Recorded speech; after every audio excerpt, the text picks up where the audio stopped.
Comme chaque semaine, on va faire un petit tour dans un pays étranger pour savoir comment vivent les homosexuels ailleurs qu'en Belgique et finalement se rendre compte qu'on est quand même bien chez nous.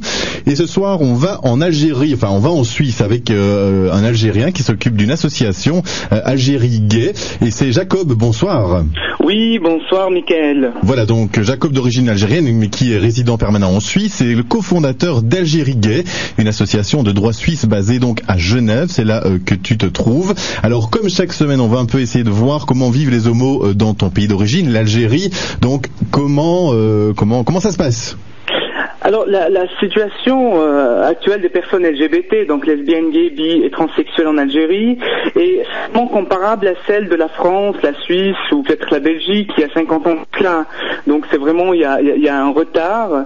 Il faut admettre que ce n'est pas le marais parisien, mais on estime qu'il y a pire. La part des 5 pays qui pratiquent la peine de mort contre les homos et qui sont justement des pays arabes et des musulmans. Je parle de l'Arabie Saoudite, le Soudan, le Yémen, l'Iran et l'Afghanistan. Donc la situation, je veux dire, elle est... C'est pas terrible, mais ça va, c'est ça que tu veux nous dire. C'est terrible, mais il y a pire, voilà. Pourtant, on s'imaginait justement en Algérie, avec les remous politiques internes, que ça ne devait pas être évident, avec aussi une mouvance extrémiste islamiste qui a quand même sévi pendant plusieurs années. On s'imaginait que c'était vraiment difficile par rapport à la religion, justement. Oui, alors justement, sur un plan purement législatif, donc le code pénal algérien prévoit jusqu'à 3 mois de prison avec sursis et une amende allant jusqu'à 100 € pour, je cite, c'est assez rigolo, pour tout acte sexuel contre nature entre 2 adultes consentants de même sexe. Oui. Donc il y a cette sentence-là.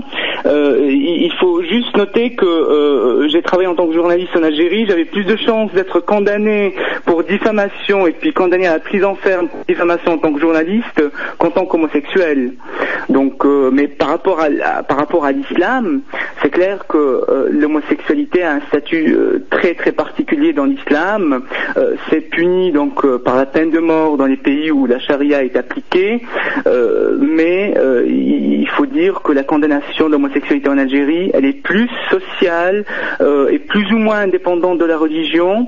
Le pouvoir religieux, justement, les années de violence, c'était justement pour empêcher les extrémistes d'accéder au pouvoir. Le pouvoir religieux est limité, plus limité que dans certains pays occidentaux. Je parle d'ici, la Suisse, où les partis religieux sont quand même assez puissants dans certains cantons, l'Italie ou même les États-Unis, ça pour ne rester que dans les démocraties occidentales.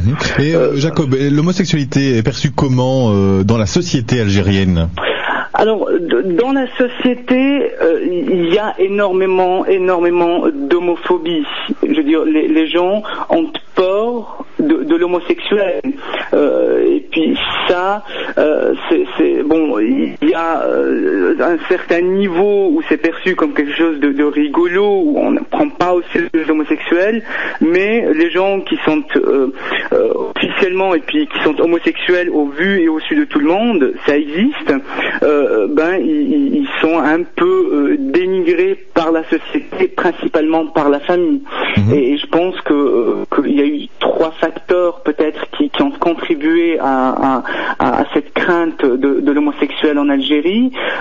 Premièrement, c'est tous les préjugés qu'ont pu se faire les gens durant les années 80, les années 80, les années SIDA, où l'on désignait les homos comme principal vecteur du HIV. Ensuite, il y a eu toutes les images non représentatives des homosexuels à travers les reportages sur les gay pride, où certains médias lourds ne montraient que la partie extravagante et excentrique des marches. Oui, ça c'est comme chez nous, hein. Voilà, donc c'est comme partout. Je veux dire, une mère de famille algérienne qui voit des hommes presque nus ou déguisés en drague défiler en plein Paris, ils voient pas le côté revendicatif, mais les gens sont simplement effrayés. Et puis le troisième point, et c'est le troisième point qui m'inquiète le plus, c'est les médias extrémistes. Vous savez, en Algérie, les gens reçoivent énormément de chaînes du Moyen-Orient, et puis il y a Al Jazeera par exemple qui diffuse une émission religieuse très suivie par la classe moyenne, et donc il y a une diffusion de la pensée islamiste radicale des pays du Golfe où sont commis justement les pires exactions contre les homosexuels. Et c'est ça ce qui est inquiétant en fait. Ok. Jacob, dernière question en 30 secondes. Un petit mot peut-être sur l'association Algérie Gay.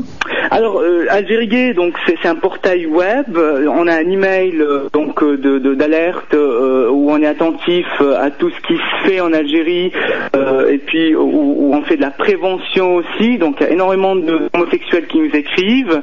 On leur répond, on leur explique qu'il y a d'autres gens qui sont comme eux, que c'est tout à fait normal, qu'il faut pas en avoir peur, que le chemin est encore lent, mais c'est en bonne voie et le but principal pour l'instant c'est la prévention contre les IST et le HIV.